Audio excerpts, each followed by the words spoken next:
This video is only for information purpose. तो अगर आप लोग भी फैंटेसी स्पोर्ट्स खेलते हो तो आपको बताना चाहता हूँ एक बड़ा अपडेट यहाँ पर भारत सरकार लेके आया हुआ है, जहाँ पर वो एक विधेयक वो लोकसभा में लेके आए, जहाँ पर लोकसभा में भी वो विधेयक पास हो चुका है। तो ऑनलाइन गेमिंग बिल 2025। तो पहले तो कमेंट सेक्शन में बताना आप लोगों को स्पोर्ट्स जो आप लोग फैंटेसी स्पोर्ट्स खेलते हो वहाँ पर कितने की चपत लगी है या फिर कितना आप लोग अमाउंट जीते हो, कमेंट में ज़रूर बताना। फिर चलिए अच्छे से समझते हैं आखिर क्या है ये बिल। तो ये बिल भारत में ऑनलाइन पैसे वाले खेलों पर प्रतिबंध लगाने के उद्देश्य से लाया गया है। इसका जो उद्देश्य है धोखाधड़ी, लत और वित्तीय नुकसान जैसी समस्याओं को रोकना है और इस बिल को लोकसभा में पारित कर दिया गया है। इसके बाद ये बिल जाएगा राज्यसभा में। अगर वहाँ पर भी ये बिल पास हो जाता है तो फिर उसके बाद राष्ट्रपति के हस्ताक्षर होते हैं और जैसे ही राष्ट्रपति के हस्ताक्षर हो जाते हैं तो फिर जो बिल होता है वो कानून बन जाता है। तो बिल के जो मुख्य प्रावधान है, तो यह बिल सभी ऑनलाइन मनी गेम्स पर पूरी तरह से प्रतिबंध लगाता है, चाहे वे कौशल पर आधारित हो या फिर मौका पर, और उल्लंघन करने वालों को 3 साल तक की जेल और 1 करोड़ रुपए तक का जुर्माना भी हो सकता है। और आपको बता दूं, इन खेलों का जो प्रचार करने वाले सोशल मीडिया इन्फ्लुएंसर और सेलिब्रिटी जो है उनको भी 2 साल तक की जेल और 50 लाख रुपए तक का जुर्माना हो सकता है।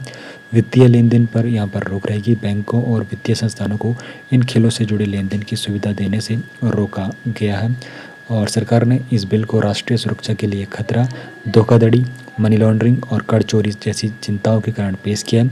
कुछ मामलों में इन खेलों की वजह से वित्तीय नुकसान और आत्महत्या जैसी घटनाएं भी सामने आई हैं। गेमिंग उद्योग पर क्या प्रभाव पड़ने वाला है, तो उद्योग के जो विशेषज्ञ हैं उनका कहना है कि यह बिल गेमिंग कंपनियों के लिए एक बड़ा झटका है। इससे 400 से अधिक कंपनियों के बंद होने और 2 लाख से अधिक नौकरियों के खत्म होने का भी खतरा बना रहेगा। उद्योग का ये भी मानना है कि इससे सरकार को 20,000 करोड़ से अधिक का कर राजस्व का नुकसान हो सकता है। और खिलाड़ियों पर क्या प्रभाव पड़ेगा, तो खिलाड़ी अपने पसंदीदा प्लेटफॉर्म पर पैसे वाले खेल नहीं खेल पाएंगे।